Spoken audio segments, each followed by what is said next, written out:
Acte de reconnaissance des fils et filles et arrière-petits-enfants de Yovogan d'Assekloka Gbedo Noufemakou, ministre à la cour royale de Dahomey, aux ancêtres et divinités de la famille.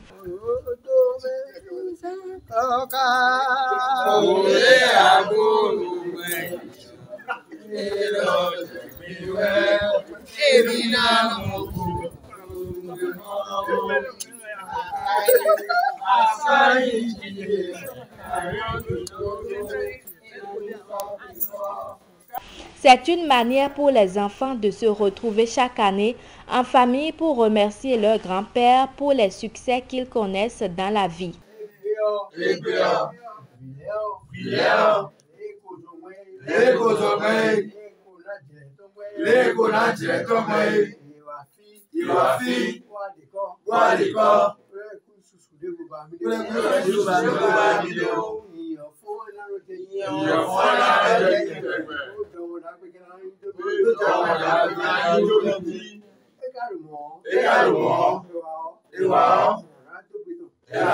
Venus de toutes les contrées, ils ont organisé la cérémonie avec la bénédiction de leur père, Yovogan d'Assekloka Gbedo Noufemakou. C'est un sens très simple. Depuis, mon père n'a cessé de répéter que nos enfants sont ses enfants à lui. Que tout ce qu'il réclame pour nous, c'est pour eux. Et qu'en réalité, c'est eux qui devront l'honorer. C'est ce que nous sommes venus faire aujourd'hui. Parce qu'il dit, nous sommes pour son père. Et que c'est nos enfants qui sont pour lui. Et si c'est comme ça, nous sommes obligés de venir chaque fois le remercier pour tout ce qu'il fait pour les enfants. C'est eux qui organisent chaque année cette cérémonie, à l'intention de leur grand-père. Puisque lui les considère comme ses enfants, il ne se considère pas comme le grand-père. Il se considère comme notre père à nous, mais leur grand-père à eux. Comme ça que ça se dessine et ça s'agrandit depuis des années. Les enfants aussi respectent ça. Chaque année, ils arrivent.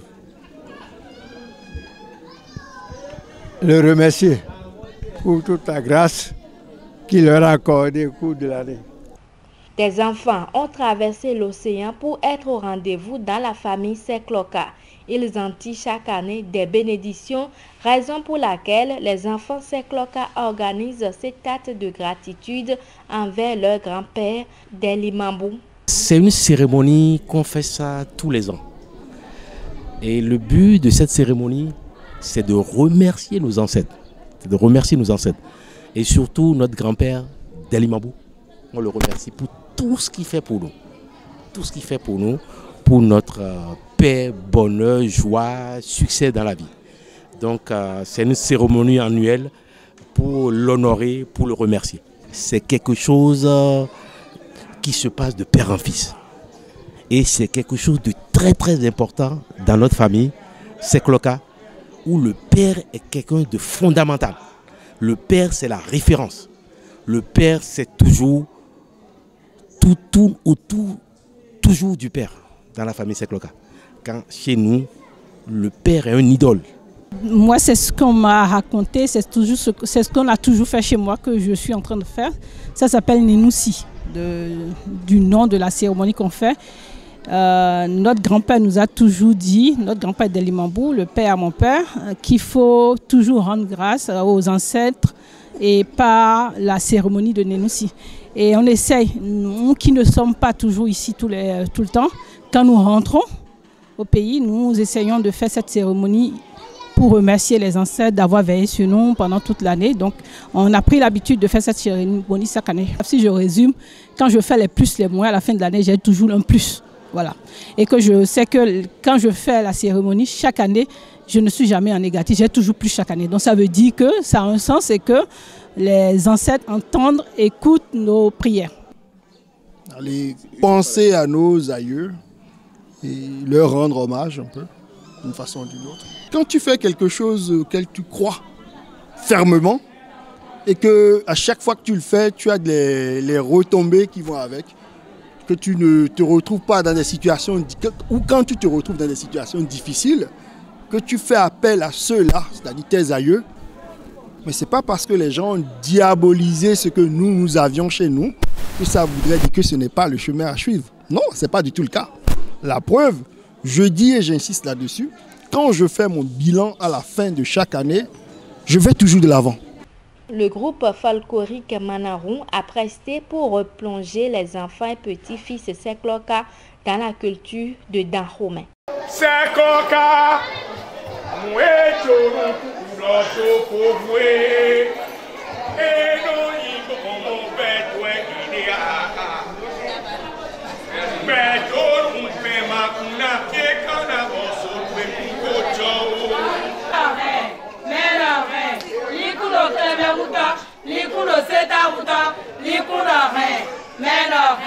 Sobozo mablando, bosa yeten, aki agonglo sobaratue, na yo butonde opereko, azedino hongogo nakade zewako, keso tomlo sodake, udodo me tomlo sensa, mawedo, nakato kwaji, na homaiso kame, afima na lowo, kokare watu kakame, mewe no danu, agonglo no dongo bea, abosi yoso, boaga godi.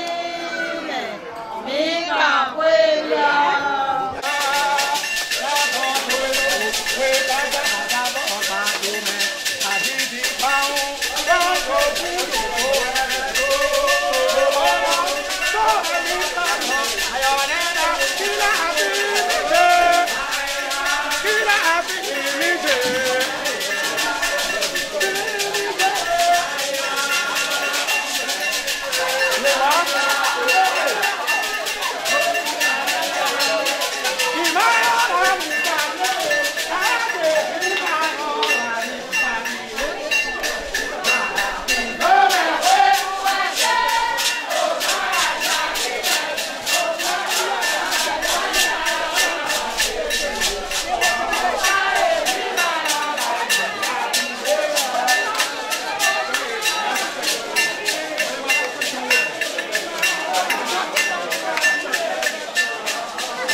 Bedo umpe makun na sheka na moso we kukoto.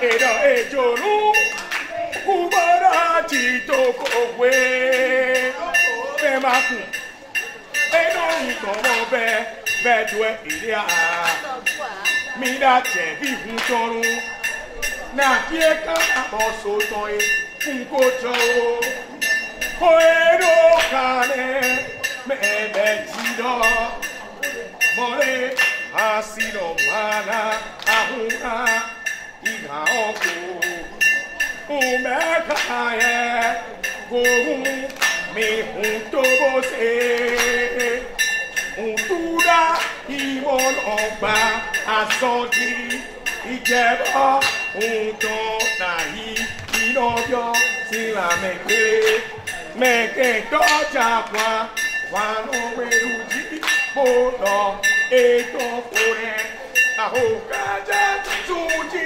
gbọdọ sísun ọtọba tó máa jọdún ọkànlá kọlíà kẹlí máa kúkún tọrun ẹyà kòtòbá jàkó kábẹ sẹ máa sọ bẹ́ẹ̀ kárí sùn so máa tó kún tọ́tò náà àpònú nìkan náà kò mẹ́bí bẹ́ẹ̀ dáhùn kan ló fọ́ra bókun tó fi náà mọ́ni lọ́sẹ̀ máa tó bẹ́ẹ̀ báyìí.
Cuba,